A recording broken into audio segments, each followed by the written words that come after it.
Hello friends, आज हम who I am का फुल समरी करेंगे।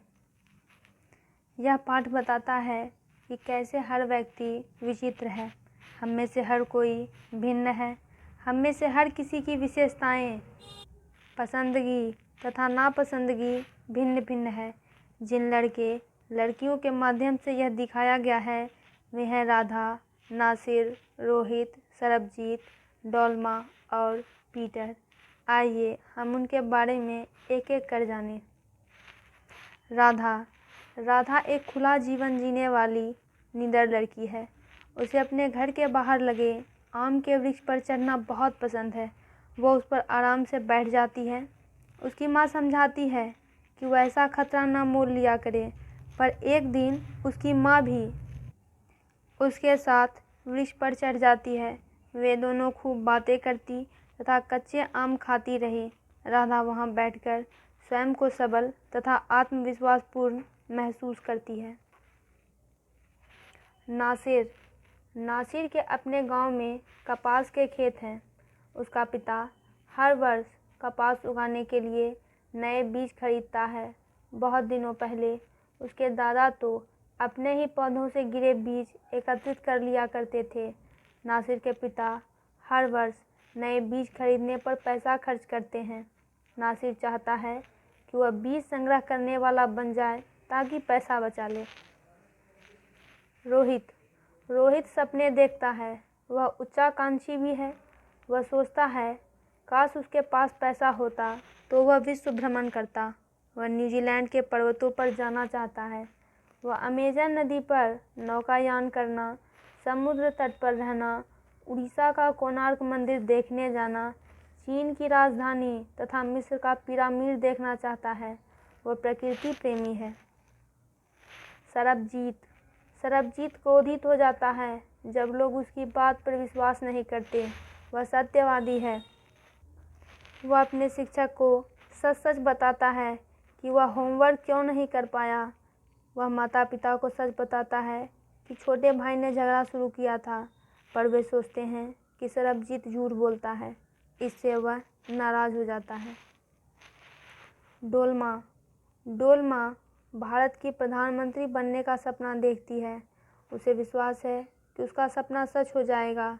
वह बुरा नहीं मानती जब लोग उसके ऊंचे सपनों पर हंसते हैं। वह समझदार है और भलाई करने वाली भी।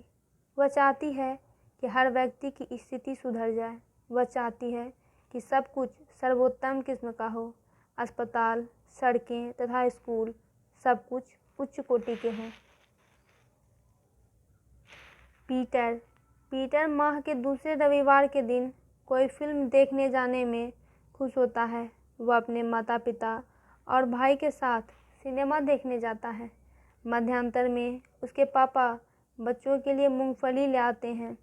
शो समाप्त हो जाने पर वे सब आइसक्रीम खाते हैं। वह स्वयं को भाग्यशाली कहता है कि वह ऐसे सुखी परिवार का सदस्य है। भिन्न भिन्न लोगों में अलग अलग प्रकार की समझ होती है। इस समझ ज्ञान या बुद्धिमत्ता को 6 वर्गों में बांटा जा सकता है। पहला है विजुअल इंटेलिजेंस यानी दृष्टि ज्ञान। इस समझ के धनी व्यक्ति वस्तुओं को बारीकी से देखना पसंद करते हैं। वे मानचित्रों, रेखाचित्रों, तस्वीरों, वीडियो और सिनेमा देखना पसंद करते हैं। वे रेखाचित्र बनाना, रंग भरना, मानचित्रों को देखना और चित्रों को परखना आदि काम पसंद करते हैं। ऐसे लोग अच्छे कलाकार और इंजीनियर बन सकते हैं। दूसरा वर्बल इंटेलिजेंस यानी शब्द ज्ञान। इस समझ के व्यक्ति शब्दों में सोचते हैं। इस प्रकार वे दृष्टि ज्ञान वाले लोगों के विपरीत है जो चित्रों में सोचते हैं। वे बोलने, लिखने, कहानी कहने, समझाने, तर्क करने आदि में निपुण होते हैं।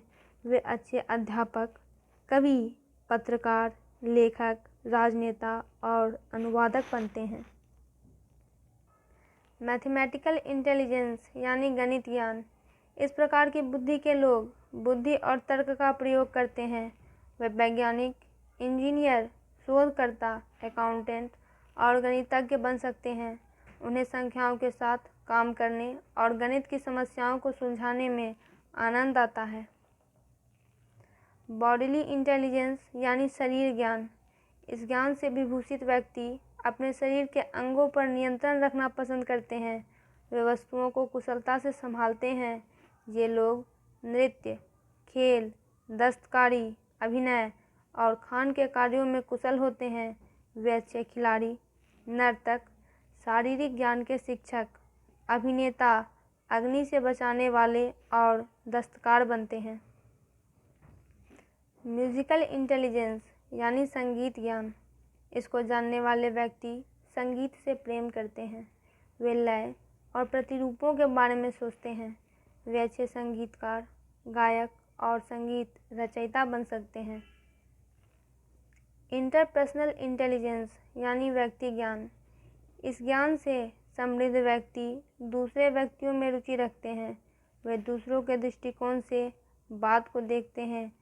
ऐसे व्यक्ति अच्छे सलाहकार, राजनेता, विक्रेता, व्यापारी और अध्यापक बन सकते हैं। संक्षेप में, लोगों को सुनना और उनकी समस्याओं को हल करना व्यक्ति ज्ञान है। तो दोस्तों, IIM का फुल समरी कंप्लीट हुआ। इससे रिलेटेड वीडियोस के लिए चैनल को सब्सक्राइब करें।